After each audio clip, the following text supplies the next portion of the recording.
सबैलाई नमस्कार। यो बुङ्गल नगरपालिका, यो माथि बुङ्गल नगरपालिका, यो बागथाला बुङ्गल सडक खण्डको बुङ्गल नगरपालिका हो। भन्दाखेरि यतादेखि आउँदाखेरि यो कालाङ्गा नदी बगेको, यहाँदेखि यो हाइड्रो पावरले चाहिँ कालाङ्गा हाइड्रो पावरदेखि यता पुल बनेको छैन।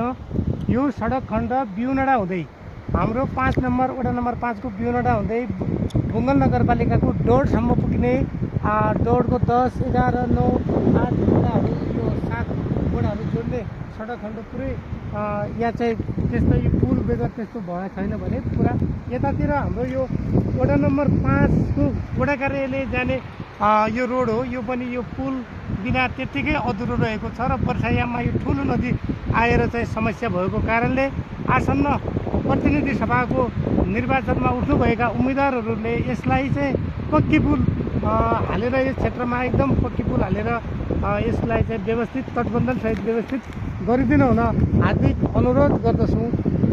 यो हिमाली नगरपालिका बुङ्गलकोबाट यहाँलाई स्वागत छ।